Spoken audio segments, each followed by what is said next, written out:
When we started to think of operating Pampus with renewable energy, we also considered to connect Pampus to the grid. But only thinking about it, we already realized it is something part of our history, that we are independent. Pampus was never connected to the shore. We should keep it like that. Now, what we built on Pampus is just specifically built for the island. One of the goals was not only to reduce costs for Pampus, but especially tell the world that it is possible to make your own energy inside such a small area.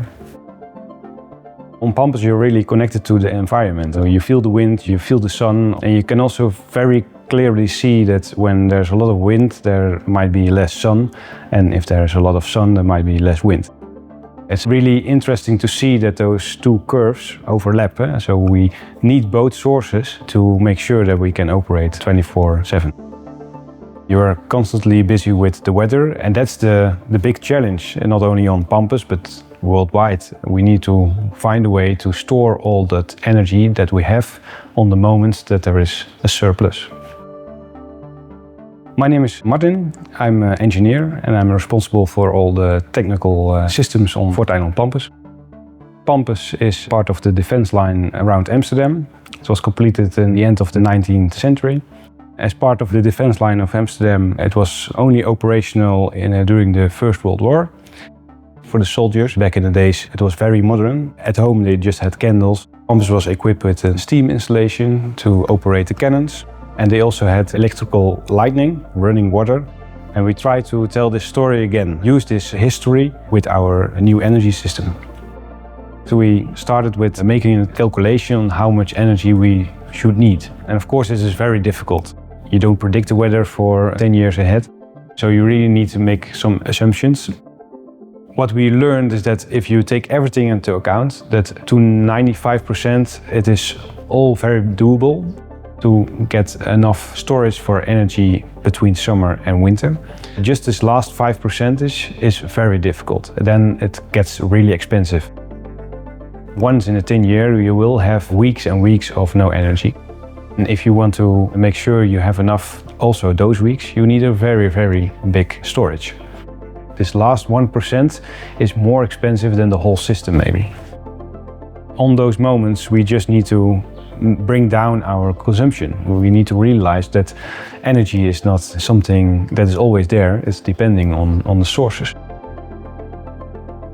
In theory, it's a very nice story, but of course, in practical way, it's very difficult. If you have guests arriving, you want to give them a warm cup of coffee and not a cold coffee. So we need to see how we're going to work it out, but just by realizing that there is a certain amount of energy available, and sometimes you will have a shortage. And what do you do then? You can consume less. That way of thinking, we definitely want to share with the world. So we calculated that we need about 180 megawatt hour of energy yearly. And we know that on a yearly basis we can produce with wind turbines about 70 megawatt hour. And if you look at the solar capacity, it's about 100 megawatt hour energy each year. That leaves us with a shortage of about 10 megawatt hour. Try to fill up that last gap with biogas. Biogas is this last 5% of our energy needed throughout the year. Yeah, so we have this biodegradable waste anyway on the island. And instead of bringing it back to the shore, we want to keep it on the island to get energy out of again. So it's also part of making the circle around just very locally. We have a lithium battery of 372 kilowatt hours, which is the heart of the system. For the long-term storage, we use this hydrogen storage. We fill it up with the electrolyzer, and that consumes about 20 kilowatts. And it can make approximately 8.5 kilograms of hydrogen each day.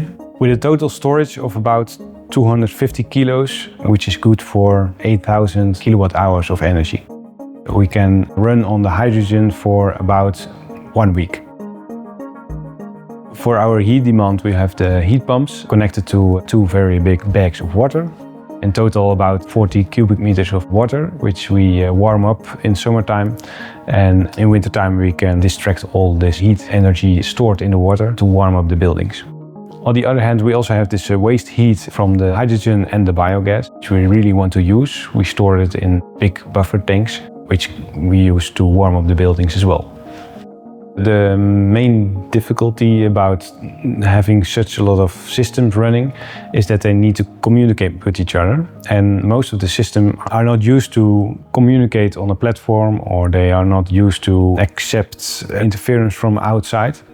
The way we brought all those systems together is on the platform Uto, which is an energy management software. It is not only looking at what the assets are doing, but also looking forward. So they look into our agenda, see that next Friday there will be a big group coming in the evening, so we need a lot of energy on Friday evening.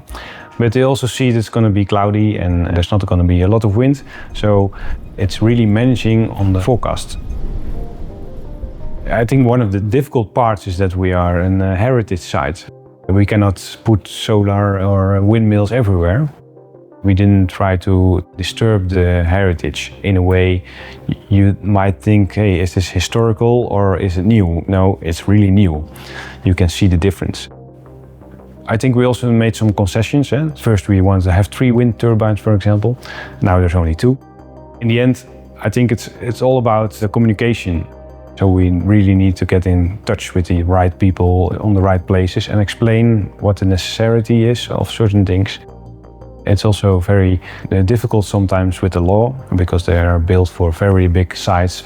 It needs some custom-made regulations which are not there. For a government to understand that a biodigester with only 9 cubic meters of biogas is not that much danger actually in this whole perspective. It's also the same with our water production. It makes it very difficult to have them understand that we cannot have analyzers every day because it's just too expensive for this 5 cubic meters of water we produce. On the other hand, I also understand that there is a law and that keeps us also safe and healthy. So we need to find a way by talking, okay, what's the reason behind the regulation, and can we make a workaround that we still reach these goals, but do it on a different way? And well, it asks some flexibility of people, but we need to discuss it, definitely. It takes a lot of cups of coffee to get to this point. Yeah. I'm optimistic about all the different technologies that are realized at the moment. I think there's so much different ways of looking at systems. Technically, everything is possible, more or less. We just need the money and the time and the focus to get it done. It's going to take us at least 5 years to get to the point that we completed the system as we believed in the beginning. And we really need to learn from our consumption, our forecast, our generation of energy. On the other hand, just the fact that it is operational and that we are hardly using any fossil fuel anymore, that makes me very proud, because we have a next generation to be responsible for, and I really feel I can make a difference.